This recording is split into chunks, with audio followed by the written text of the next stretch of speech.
awareness. Busy people, they are often. I think awareness is good, but Hi. Good morning, everyone. Today we are discussion a topic that has become increasingly visible among young people that mental health. Then I'm Zulkarnain. Hello everyone, my name is Monica Grisela Febieta. And I'm Nafisa Octavia Ramadhani. I am Maria Gabriela Leoni Ariesta. Okay, let's start. I 3 years ago conversed about anxiety, burnout, the depression, therapy, and trauma. Were relatively common in everyday discussion. Today, however, that stream ever everyone and on social media, in classroom, in workplace, and even in casual conversation with my friends. Mental health is very important because it every how we think well and live our daily life. According to World Health Organization (WHO), about 1 in 7 adults again 10 to 19-year experience a mental health disorder, making mental health one of the most important issue among young people today. Some people believe that is a positive development because mental health infinitely being taken seriously, and other urgent that society has become to focus on mental health, and then ordinary life struggle and exactly being viewed with the whole psychology lens. Let's begin with our first question. Question one: are young people today exactly more stressed that previous generation? Okay, that's really a good question. Personally, I think young people today are generally more stressed. Of course, I don't blame the young generation because every generation face challenges, right? And our parents and grandparents face some sort of economy difficulties, political uncertainty, and family responsible. But however, our generation face a different type of pressure, where today's feels like a competition that never ends, where students are expected to earn good grades, participate in organization, gain internship experience, building professional networks, and more. And somehow, we still have a clear life plan before graduation. And also sometimes it feels like simply being a student is no longer enough. I understand that perspective, but I think we should be careful when comparing generation, right? Previous generation experienced stress too, but they often didn't have the language to describe it. Many people from older generation grew up believing that emotional struggle should be kept private. As a result, stress existed, but conversation about it were limited. What has changed today is not only the amount of stress, but also our willingness to discuss it openly. I think both arguments contain some truth. Every generation experiences pressure, but technology has transformed how we experience it. In the past, comparison was mostly limited the neighbors, classmates, or coworkers. Today, comparison follow us everywhere. The moment we open social media, we are exposed to hundreds of people who appear more successful, more productive, more attractive, and more accomplished than we are. As mentioned in Penelitian and Ketergantungan 2025, nevertheless, the use of social media itself can be risky for your mental health, such as becoming a source of problems related to loyalty, fear, and tradition. Even when we are resting, we are often comparing ourselves with others. Okay, that interesting. So, is social media cutting stress or simple revealing it?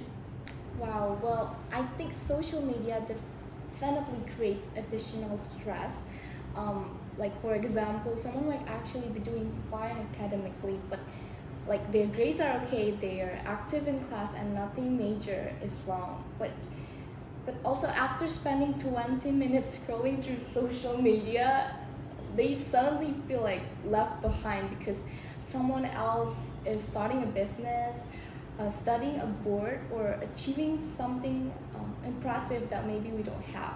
And the pressure isn't always coming from reality, but also comes from compression. In fact, a study by Fogel, Rose, and Roberts in 2014 found that people often compare themselves to others when using social media because social media usually show the best part of someone's life, and user may start feeling like less confident and creating stress even when nothing is actually wrong. And what's difficult is that social media often show highlight rather than reality. People share achievement more often than failures. As a result, young people compare their everyday life to other people's best moments. That comparison is almost impossible to win. Okay, next question. One mental health term that happens constantly today is anxiety. Okay, next question that what exactly is anxiety and why do you think so many young people relate to it? First of all, we must understand what anxiety is. According to Holodoc 2026, medically speaking, anxiety is a persistent feeling of fear, worry, or restlessness. Anxiety is actually the body's natural response to stress. From an evolutionary perspective, anxiety functions as an alarm system that warns us of dangers, the fight or flight response. In my opinion, it's important to distinguish between normal anxiety and anxiety disorders.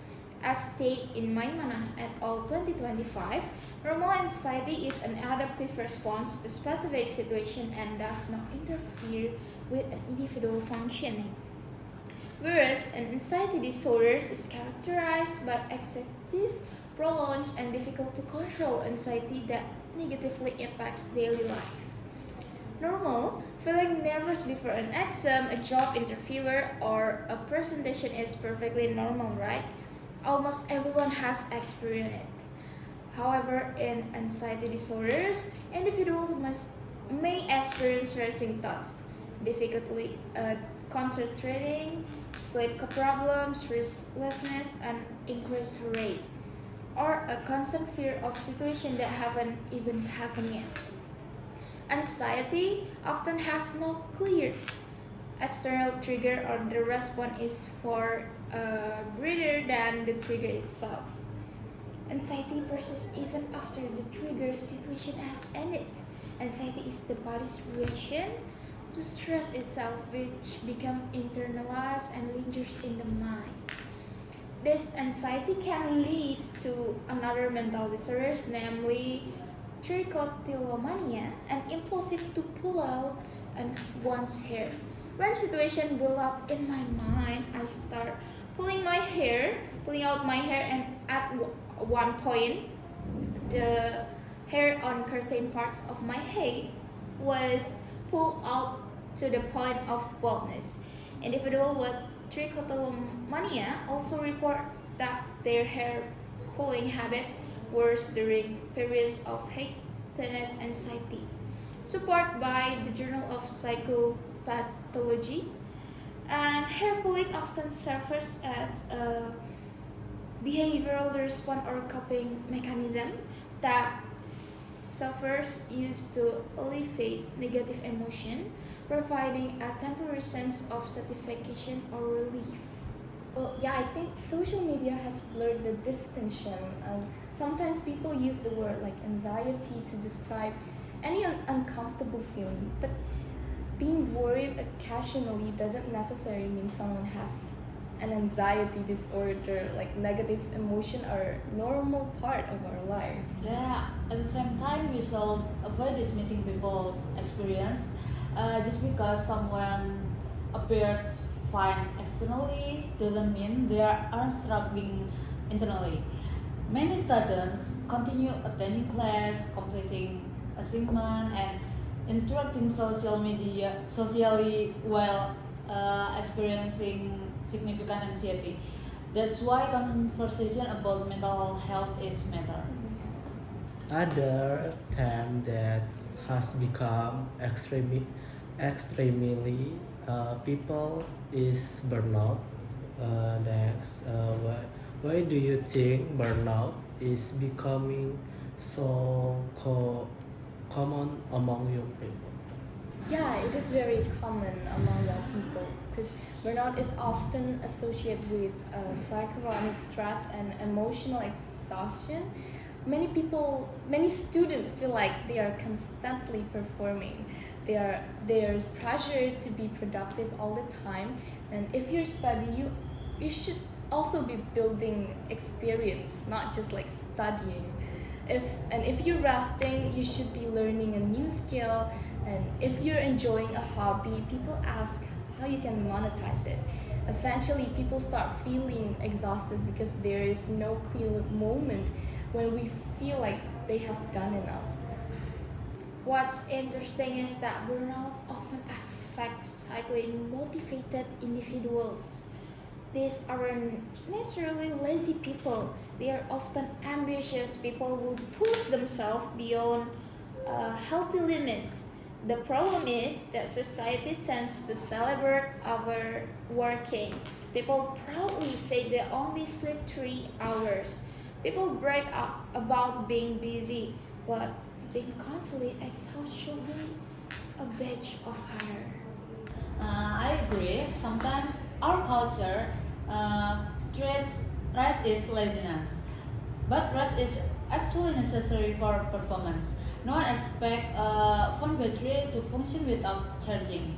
Yet many people expect um, themselves to keep going indefinitely. Okay, wow. Mental health awareness has grown significantly, but has mental health become too normalized? I think awareness is good, but oversimplification is dangerous also. Sometimes complex psychological concepts are reduced to short videos and catchy quote. People being using clinical terms casually without fully understanding them. I agree. Words like trauma, toxic, narcissistic, gaslighting, and depression are now used very frequently. Sometimes they are used correctly, but sometimes they are applied to ordinary conflicts or disagreements. The risk is that when every negative experience receives a psychological label, people may start viewing normal life challenges as evidence that something is wrong with them. Sometimes sadness is simply sadness, sometimes disappointment is simply disappointment. Not every difficult emotion requires a diagnosis. Okay.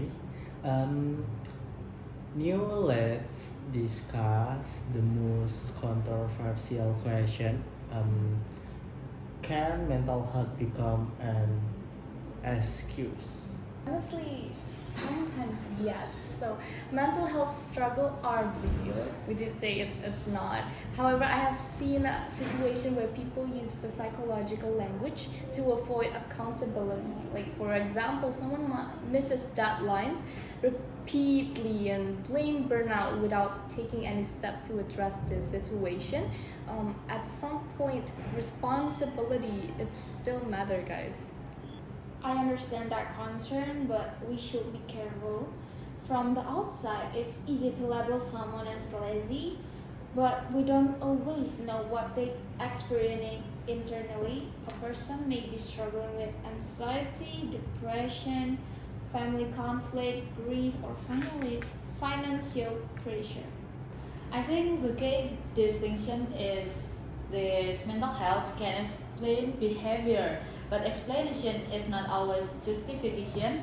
Understanding why something happened is important. That doesn't mean responsibility disappear. Many older people argue that today generation and mentally weaker. Do you agree? No, I don't. I think young people are facing different pressure. Being constantly visible online creates unique challenges. At the same times, I think we should ask whether we have become less comfortable with discomfort. Growth often involves criticism, failure, rejection, and uncertainty. Those experiences aren't pleasant, but they are important. Resilience doesn't mean ignoring emotion. It means acknowledging emotion while continuing to move forward. Real resilience is not pretending everything is fine. It's learning how to function even when things aren't perfect. Okay, before we conclude, I like at of you to share one final thought. Okay, my final thought is mental health is real and should be taken seriously, guys, because awareness should help people grow, not becoming trapped by labels. I think that's all from me. I believe empathy is essential. We should avoid judging people too quickly because we rarely know what struggle they are carrying. For me, the most important lesson is balance, awareness, and accountability should work together rather than compete with each other. Okay, today's discussion show that mental health is complex issue. Young people may face unique pressures, especially in a digital world filled with contents compression and expectations. Awareness is important, but awareness alone is not enough. That unlimited goal is to understand ourselves better while continue to grow, adapt, and face life charges in health wise. Okay, thank you everyone for participating. Bye bye. Thank Thank you you so so much. much. Bye bye. Bye bye.